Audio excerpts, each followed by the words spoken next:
नमः शान्ताय दिव्याय सत्यधर्मस्वरूपिणे स्वानन्दामृततृप्ताय श्रीधराय नमो नमः। श्रीधराय नमो नमः।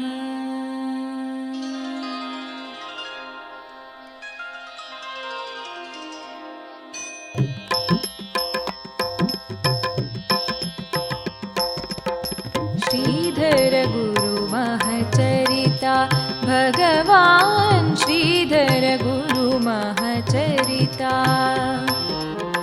श्रीधर गुरु महचरिता भगवान् श्रीधर गुरु महचरिता।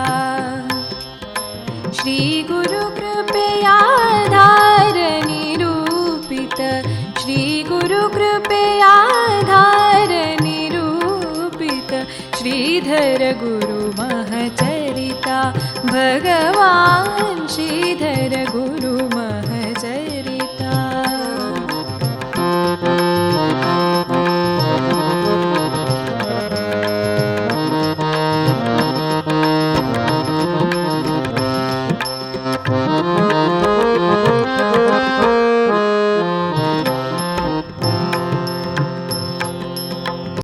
श्रीगुरुभ्यो नमः। हरि ओम्।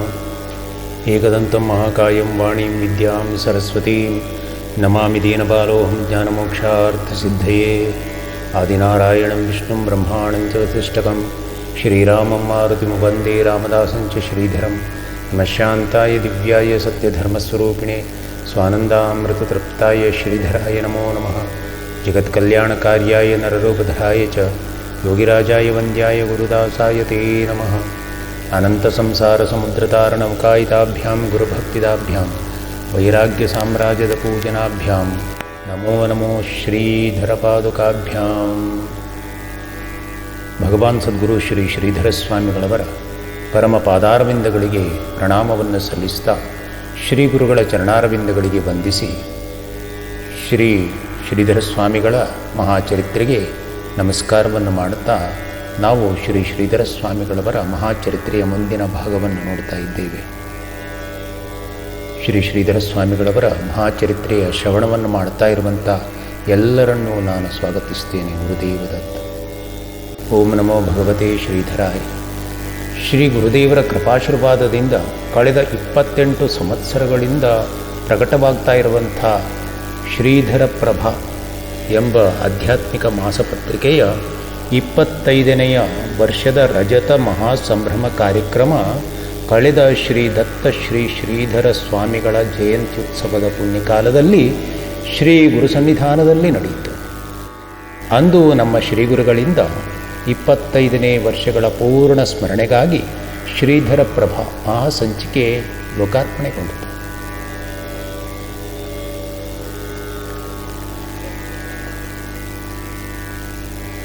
ಶ್ರೀ ಶ್ರೀಧರ ಪ್ರಭಾ ಅಧ್ಯಾತ್ಮ ಮಾಸ ಸಂಚಿಕೆಗೆ ಈಗಾಗಲೇ ಅನೇಕರು ಚಂದಾದಾರರಾಗಿದ್ದಾರೆ.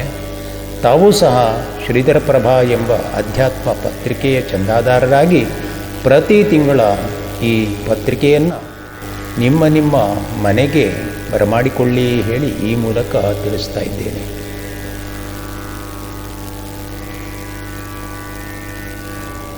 ಗುರುದೇವದತ್ತ.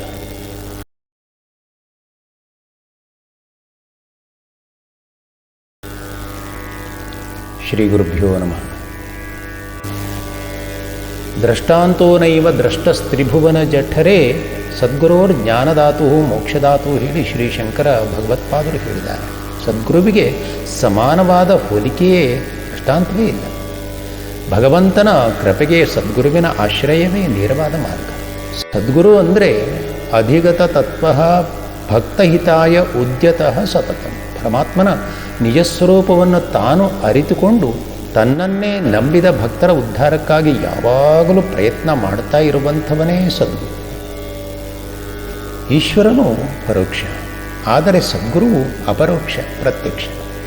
ಸದ್ಗುರುವಿನ ಬೋಧೆಯಿಂದ ಭಗವಂತನ ಅಸ್ತಿತ್ವದ ಅನುಭವ ಸದ್ಭಕ್ತರಿಗೆ ಉಂಟಾಗ್ತದೆ. ಸದ್ಗುರುವು ಸ್ಪರ್ಶಮಣಿ ಇದ್ದ ಹಾಗೆ. ಅವನ ದೃಷ್ಟಿಪಾತ ಮಾತ್ರದಿಂದ, ಸ್ಮರಣೆ ಮಾತ್ರದಿಂದ, ಸ್ಪರ್ಶ ಮಾತ್ರದಿಂದ ಕಬ್ಬಿಣ ಚಿನ್ನವಾದ ಹಾಗೆ ಪರಮನಿಷ್ಠೆಯುಳ್ಳ ಭಕ್ತರು ಅಜ್ಞಾನದಿಂದ ಜ್ಞಾನಕ್ಕೆ ರೂಪಾಂತರಗೊಂಡು ಕೃತಾರ್ಥರಾಗ್ತಾರೆ. ಭಗವಾನ್ ಸದ್ಗುರು ಶ್ರೀ ಶ್ರೀಧರ ಸ್ವಾಮಿಗಳವರ ಮಹಾಚರಿತ್ರೆ ಅಂದರೆ ಗುರುಭಕ್ತರಿಗಾಗಿ ತೆರೆದಿಟ್ಟ ಅಮೃತ ಕಲಶ ಇದ್ದ ಹಾಗೆ. ಅದನ್ನು ಪಡ್ಕೊಳ್ಳಿಕ್ಕೆ ಗುರುವಿನ ಕೃಪೆಯೇ ಬೇಕು. ಭಕ್ತಿಯಿಂದ ಸದ್ಗುರುವನ್ನು ಸ್ಮರಿಸಿದರೆ ಮಾತ್ರ ಆ ಅಮೃತ ಕಲಶದೊಳಗಿನ ಜ್ಞಾನಾಮೃತ ಸೇವಿಸಲಿಕ್ಕೆ ನಮಗೆಲ್ಲ ಸಿಗ್ತದೆ. ಅಂತಹ ಸದ್ಗುರುವಿನ ಕೃಪೆ ಎಲ್ಲರಿಗೂ ಉಂಟಾಗಲಿ ಹೇಳಿ ಪ್ರಾರ್ಥಿಸ್ತಾ ನಾವು ಮುಂದಿನ ಭಾಗವನ್ನು ನೋಡ್ತೇವೆ. ಶ್ರೀ ಶ್ರೀಧರ ಸ್ವಾಮಿಗಳು ಉತ್ತರ ಭಾರತ ಸಂಚಾರದಲ್ಲಿದ್ದರು. ಶ್ರೀ ಗುರುಗಳ ಕೀರ್ತಿ ಗಿರಿನಾರ ಪರ್ವತದಲ್ಲಿ ಎಲ್ಲ ಕಡೆಗೆ ವ್ಯಾಪಿಸಿತ್ತು. ದಿನದಿಂದ ದಿನಕ್ಕೆ ಬರುವ ಭಕ್ತರ ಸಂಖ್ಯೆ ಬಹಳವಾಯಿತಂತೆ. ಬರುತ್ತಿರಲು ಭಕ್ತರು ಶರಧಿಯ ತೆರೆಯಂತೆ ಭಕ್ತವತ್ಸಲ ಶ್ರೀ ಶ್ರೀಧರನ ನೋಡಲು ಭಾವಿಕರ ಜೀವನಕ್ಕೆ ಭಗವಂತನಾಗಿತ ಭಕ್ತರೆಲ್ಲರ ಮನದಿ ನೆಲೆಸಿರುವನು ಗುರುತ. ಭಾವಿಕರು ಸಾತ್ವಿಕರು ಬುದ್ಧರು ತಾವು ಬಾಲಕರು, ಕರ್ಮಠರು ಸಾಧಕರು ಸಾಧು ಸಜ್ಜನರು, ಯೋಗಿಗಳು ಯೋಗ್ಯರು ಸಕಲ ವರ್ಗದ ಜನರು, ಮಹಿಳೆಯರು ಮಕ್ಕಳಾನಂದದಲ್ಲಿ ಬರುತ್ತಿರರು. ಎಲ್ಲ ರೀತಿಯ ಜನರು ಬರ್ತಾ ಇದ್ದಾರೆ ಶ್ರೀ ಶ್ರೀಧರ ಸ್ವಾಮಿಗಳ ದರ್ಶನಕ್ಕಾಗಿ. ಶ್ರೀಧರನ ನೋಡುವುದು ಅದುವೇ ಮಹಾಭಾಗ್ಯ. ಶ್ರೀಧರನೇ ನಮ್ಮ ಗುರುದೇವ ಆರಾಧ್ಯ. ಶ್ರೀಧರನೇ ಭಾವಿಕರ ಬಂಧು ಪರಮಾತ್ಮ. ಶ್ರೀಧರಗೆ ಸರಿಸಮರು ಇಲ್ಲ ಗುರುರಾತ್ಮ. ಪೂಜೆ ಮಾಡ್ಪರು ಕೆಲರು, ಬಾಗಿ ನಮಿಪರು ಕೆಲರು, ನೀಗು ಕಷ್ಟವನೆಂದು ಬೇಡುವರು ಕೆಲರು. ದತ್ತಗುರು ನೀನೆಂದು ಸಲಹೋ ಗುರು ಎಂದೆಂದು ಭಕ್ತಿ ಬೇಡುತ್ತ ಮುಕ್ತಿ ಬಯಸುವರು ಕೆಲರು. ಪಾರ್ಥ ತತ್ವವನ್ನು ಕೇಳಲಿಕ್ಕೆ ಕೆಲರು, ಪರಮ ಪಾದವ ಕಾಂಬ ತವಕದಲ್ಲಿ ಕೆಲರು. ಪರಮಾತ್ಮ ಶ್ರೀಧರನ ಶ್ರೀಹಸ್ತದಿಂ ಪಾದ ತೀರ್ಥವನ್ನು ಪಡೆಯಲಿಕ್ಕೆ ಬರುವ ಸಜ್ಜನರು. ಹೀಗೆ ಭಗವಾನ್ ಸದ್ಗುರು ಶ್ರೀ ಶ್ರೀಧರ ಸ್ವಾಮಿಗಳವರ ದಿವ್ಯ ಸಾನ್ನಿಧ್ಯಕ್ಕೆ ಭಾವಿಕರು ಸಾತ್ವಿಕರು ವಿದ್ವಾಂಸರು ಕರ್ಮಯೋಗಿಗಳು ಬ್ರಾಹ್ಮಣರು ಇತರ ಎಲ್ಲ ವರ್ಗದವರು ಹೀಗೆ ಎಲ್ಲ ಸಂಪ್ರದಾಯದ ಜನರು ಬರಲಿಕ್ಕೆ ಆರಂಭಿಸಿದ್ರಂತೆ. ಶ್ರೀ ಶ್ರೀಧರ ಸ್ವಾಮಿಗಳ ದರ್ಶನ ಮಾಡಿದವರೆಲ್ಲ ಪ್ರತ್ಯಕ್ಷ ದತ್ತಾತ್ರೇಯನೇ ಶ್ರೀ ಶ್ರೀಧರರ ರೂಪದಿಂದ ಬಂದಿದ್ದಾನೆ ಹೇಳಿ ಸದ್ಗುರುಗಳನ್ನು ಕೀರ್ತಿಸಿದ್ರಂತೆ. ಸದ್ಗುರುಗಳ ದರ್ಶನಕ್ಕೆ ಬರುವವರೆಲ್ಲ ಸಿದ್ಧಾಂತ ಅವಧೂತ ಚಿಂತನ ಶ್ರೀ ಗುರುದೇವದತ್ತ ಹೇಳಿ ಸ್ಮರಣೆ ಮಾಡ್ತಾ ವಂದನೆ ಮಾಡ್ತಿದ್ರಂತೆ. ಕೆಲವರು ಶ್ರೀ ಶ್ರೀಧರ ಸ್ವಾಮಿಗಳ ತತ್ವಬೋಧೆಯನ್ನು ಕೇಳುವ ಇಚ್ಛೆಯನ್ನು ವ್ಯಕ್ತಪಡಿಸಿದ್ರಂತೆ. ಅಂತಹ ವೇಳೆಯಲ್ಲಿ ಶ್ರೀ ಶ್ರೀಧರ ಸ್ವಾಮಿಗಳು ತತ್ವವನ್ನು ಹೇಳ್ತಾರೆ ಭಕ್ತರಿಗೆ. ಭಕ್ತರಿರ ಇಲ್ಲಿ ದೇಹವೇ ತಾನು ಹೇಳಿ ಭಾವಿಸಿಕೊಂಡವನು ಆತ್ಮಘಾತಕಿಯಾಗ್ತಾನೆ. ಅವನಿಗೆ ಜನ್ಮ ಮರಣಗಳು ತಪ್ಪಲಾರವು. ಅವನು ಪುನಃ ಮೃತ್ಯುವಿನ ವಶನಾಗಬೇಕಾಗ್ತದೆ. ದೇಹಾದಿಗಳ ಅಭಿಮಾನವೇ ಈ ಬಂಧನಕ್ಕೆ ಕಾರಣವಾಗಿದೆ. ಜೀವಿಯು ಯಾವ ಕಾಲಕ್ಕೆ ತನ್ನ ಮನಸ್ಸಿನಲ್ಲಿದ್ದ ಕಲ್ಪನೆಗಳನ್ನೆಲ್ಲ ತ್ಯಾಗ ಮಾಡ್ತಾನೋ ಆಗಲೇ ಅವನು ಜ್ಞಾನಿ ಹೇಳಿ ಅನ್ನಿಸ್ತಾನೆ. ಸರ್ವಸಂಗ ಪರಿತ್ಯಾಗ ಮಾಡಿದರೂ ದೇಹಾಭಿಮಾನ ಮತ್ತು ಕರ್ತೃತ್ವ ಭಾವ ಹೋಗದ ಹೊರತು ಮೋಕ್ಷ ಸಿಗುವುದಿಲ್ಲ. ತಾನು ಕರ್ತೃ ಎಂಬ ಭಾವನೆಯೇ ಒಂದು ಅಜ್ಞಾನ. ಶ್ರೀಧರ ಸ್ವಾಮಿಗಳು ಹೇಳ್ತಾರೆ ಹೀಗೆ, ನಾನು ಜೀವ ಎಂಬ ಸಂಕಲ್ಪವೇ ಜೀವಿಗೆ ದೃಢಬಂಧನ. ದೇಹಬುದ್ಧಿಯಿಂದ ಜೀವಿಯು ಅಲ್ಪನಾಗ್ತಾನೆ. ಮನಸ್ಸಿನ ಸಂಕಲ್ಪದ ತ್ಯಾಗವೇ ಸರ್ವತ್ಯಾಗ. ಸಂಕಲ್ಪದಿಂದಲೇ ಜೀವಿ ಬಂಧಿತನಾಗ್ತಾನೆ. ಭಗವಾನ್ ಸದ್ಗುರು ಶ್ರೀ ಶ್ರೀಧರ ಸ್ವಾಮಿಗಳು ಮೋಕ್ಷೋಪಾಯ ಎಂಬ ಮರಾಠಿಯ ಸ್ತೋತ್ರವನ್ನು ರಚಿಸಿದ್ದಾರೆ. ಬಹಳ ಅದ್ಭುತವಾದ ವೇದಾಂತದಿಂದ ಕೂಡ್ಕೊಂಡಿದೆ. ಅದನ್ನು ಶ್ರೀ ಶ್ರೀಧರರು ವ್ಯಕ್ತಪಡಿಸ್ತಾರೆ. ಮೀಥೂಟ ಬಹಿರಾಮುಕ ಅಸತಮೀ ಪಂಗೂತ ಸಾ ಅಂಧವ ಮೀಹಾ ಚಂಚಲ ಧೀಟ ಬ್ಯಾಡ ಜಡವ ವಿದ್ವಾನ್ ಸುಖಿ ಖಿನ್ನವ ಮೀಹಾ ಬದ್ಧ ವಿಮುಕ್ತ ಶಿಷ್ಯ ಗುರುಹ ಹಾ ಭಾವ ಜೀವಾಮುಖೇ ठेवा राम पदारविंदी मनया ಜನ್ಮಾಸಿ ಏಣೆ ಚುಕೆ. ತಾನು ಕೈಯಿಲ್ಲದವನು, ತಾನು ಕಿವುಡನು, ತಾನು ಮೂಕನು, ತಾನು ಕಾಲಿಲ್ಲದವನು, ತಾನು ಬಹಳ ಶೂರನು, ತಾನು ಹೇಡಿ, ತಾನು ವಿದ್ವಾಂಸನು, ತಾನು ಸುಖಿ, ತಾನು ದುಃಖಿ, ತಾನು ಬದ್ಧ, ತಾನು ಮುಕ್ತ, ತಾನು ತ್ಯಾಗಿ, ತಾನು ಗುರು ಅಥವಾ ಶಿಷ್ಯ. ಈ ಭಾವನೆಗಳನ್ನು ಬಿಟ್ಟು ಶ್ರೀರಾಮನ ಪದಾರವಿಂದದಲ್ಲಿ ಮನಸ್ಸನ್ನು ಇಟ್ಟರೆ ಈ ಬಂಧನದ ಬಿಡುಗಡೆ ತನ್ನಿಂದ ತಾನೇ ಆಗ್ತದೆ. ಹೀಗೆ ಅಸ್ಖಲಿತವಾಗಿ ಶ್ರೀ ಶ್ರೀಧರ ಸ್ವಾಮಿಗಳು ಪ್ರವಚನವನ್ನು ಮಾಡಿದರಂತೆ. ಅಂದರು ಶ್ರೀ ಶ್ರೀಧರ ಸ್ವಾಮಿಗಳ ಶ್ರೀ ಮುಖಾರವಿಂದದಿಂದ ಪ್ರವಚನ ಮುಗಿತು. ಆ ಪ್ರವಚನವನ್ನು ಕೇಳಲಿಕ್ಕೆ ಬಂದು ಕುಳಿತವರಲ್ಲಿ ಒಬ್ಬನು ಶ್ರೀ ಶ್ರೀಧರ ಸ್ವಾಮಿಗಳ ಸನಿಹಕ್ಕೆ ಬಂದು ಪ್ರಣಾಮವನ್ನು ಮಾಡಿ, ಸ್ವಾಮಿ, ನಮ್ಮ ಬಂಧುವರ್ಗದವಳಾದ ವೃದ್ಧೆಯೊಬ್ಬಳು ಅನೇಕ ಅಧ್ಯಾತ್ಮ ಗ್ರಂಥಗಳನ್ನು ಓದ್ಕೊಂಡಿದ್ದಾಳೆ. ಅವಳಿಗೆ ವೈರಾಗ್ಯ ಉಂಟಾಗಿ ಮನೆಯನ್ನು ಬಿಟ್ಟು ಅಡವಿಯಲ್ಲಿ ದಿಗಂಬರಾವಸ್ಥೆಯಿಂದ ವಸ್ತ್ರವನ್ನು ತ್ಯಾಗ ಮಾಡಿ ಬೆತ್ತಲೆಯಲ್ಲಿ ತಿರುಗಾಡ್ತಾ ಇದ್ದಾಳೆ. ಅವಳಿಗೆ ಏನು ಭೇದ ಕಾಣಿಸದಿದ್ದರೂ ಕೂಡ ಜನರ ಮುಂದೆ ಬಹಳ ಆಭಾಸವಾಗ್ತಿದೆ. ಅದು ಕೆಲವು ಸಮಯ ಜನರು ಸಂಚರಿಸುವ ಮಾರ್ಗದಲ್ಲಿ ಬಂದುಬಿಡ್ತಾಳೆ. ಊರಿನಲ್ಲಿ ಭಿಕ್ಷೆಗಾಗಿ ಬರ್ತಾಳೆ. ಅವಳಿಗೆ ಸ್ತ್ರೀ ಪುರುಷಾದಿ ಭೇದ ಇಲ್ಲಾಳಿ ಅನಿಸಿದರೂ ಕೂಡ ಊರಿನಲ್ಲಿ ಭಿಕ್ಷೆ ಬೇಡಲಿಕ್ಕೆ ಬಂದಾಗ ಮಕ್ಕಳೆಲ್ಲ ಹಾಸ್ಯ ಮಾಡ್ತಾರೆ. ಊರಿನಲ್ಲಿ ಇದೊಂದು ದೊಡ್ಡ ಹಾಸ್ಯಾಸ್ಪದ ವಿಚಾರವಾಗಿಬಿಟ್ಟಿದೆ. ಕೆಲವು ಯುವಕರು ಸೇರಿ ವಯೋವೃದ್ಧೆಗೆ ಊರಿನ ಒಳಗೆ ಬರದ ಹಾಗೆ ಮಾಡಿದ್ದಾರೆ. ಅವಳಿಗೆ ಹೊಟ್ಟೆ ತುಂಬ ಅನ್ನವೂ ಸಿಗ್ತಾ ಇಲ್ಲ. ಅದನ್ನು ನೋಡಿ ನಮಗೆ ಬಹಳ ಸಂಕಟ ಆಗ್ತಾ ಇದೆ. ಎಷ್ಟೇ ಪ್ರಯತ್ನಿಸಿದರೂ ಫಲ ಸಿಗಲಿಲ್ಲ. ನಮ್ಮ ಎಲ್ಲ ಪ್ರಯತ್ನ ಮುಗಿದೋದು. ತಾವು ಸಾಕ್ಷಾತ್ ದತ್ತಾತ್ರೇಯ ಸ್ವರೂಪರೇ ಇದ್ದೀರಿ. ಈಗ ತಾವು ನಮಗೆ ಅನುಗ್ರಹ ಮಾಡಬೇಕು ಹೇಳಿ ಅವನು ಬೇಡ್ಕೊಳ್ತಾನೆ ಶ್ರೀಧರ ಸ್ವಾಮಿಗಳಲ್ಲಿ. ಆ ವೃದ್ಧೆಯ ಬಂಧುಗಳೆಲ್ಲ ಸೇರಿ ಶ್ರೀ ಗುರು ಸನ್ನಿಧಾನಕ್ಕೆ ಅವಳನ್ನು ಕರೆದುಕೊಂಡು ಬಂದರು. ಆಗ ಶ್ರೀ ಶ್ರೀಧರ ಸ್ವಾಮಿಗಳು ಹೇಳ್ತಾರೆ ಅವಳಿಗೆ, ಮಗು, ನೀನು ಬಹಳ ದಣಿದಿದ್ದಿ. ಯಾಕೆ ಸುಮ್ಮನೆ ದೇಹಕ್ಕೆ ಕಷ್ಟವನ್ನು ಕೊಡುತ್ತೆ? ದೇಹವನ್ನು ನೀನು ಹೇಳಿ ಯಾಕೆ ಭಾವಿಸ್ಕೊಳ್ತಿ? ಮಗು, ದೇಹ ಇದು ಪಂಚಭೂತಗಳಿಂದ ನಿರ್ಮಾಣವಾದದ್ದು. ಅಶರೀರಂ ಶರೀರೇಶು ಅನಮಸ್ಥೇಶು ಅಸ್ಥಿತಂ ಹೇಳಿ ಕಠೋಪನಿಷತ್ತು ಹೇಳುತ್ತದೆ. ಅಶರೀರಿ ತಾನು, ತನಗೆ ಶರೀರ ಇಲ್ಲ ಎಂಬ ಭಾವನೆಯಿಂದಲೇ ಪರಮಾರ್ಥ ಶುರುವಾಗ್ತದೆ. ವಿವೇಕದಿಂದ ವಿಚಾರ ಮಾಡಿ ನೋಡಿದರೆ ಈ ದೇಹ ಪಂಚಭೂತಗಳ ಮಿಶ್ರಣದ ಒಂದು ಗೊಂಬೆ ಇದ್ದಾಗೆ.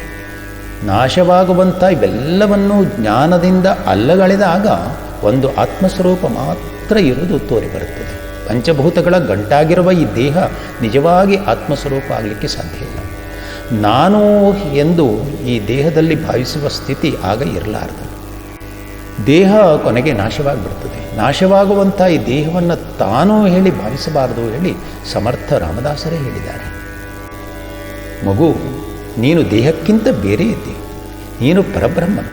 ದೇಹದ ಸಂಗ ನಿನಗೆ ಇಲ್ಲವೇ ಇಲ್ಲ. ಹೀಗಿರುವಾಗ ವಸ್ತ್ರವನ್ನು ಯಾಕೆ ತ್ಯಾಗ ಮಾಡುತ್ತೆ? ಮಗು, ಕೇವಲ ದೇಹದ ಮೇಲಿನ ವಸ್ತ್ರ ತ್ಯಾಗ ಮಾಡಿದರೆ ನೀನು ತ್ಯಾಗಿ ಹೇಳಿ ಅನಿಸ್ಕೊಳ್ಳೋದಿಲ್ಲ ಅಥವಾ ಮುಕ್ತಿಗೆ ಅಧಿಕಾರಿಯಾಗಲಾರೆ. ದೇಹವೇ ನೀನಲ್ಲ ಹೇಳಿ ತಿಳ್ಕೊಳ್ಳೋದೇ ಜ್ಞಾನ.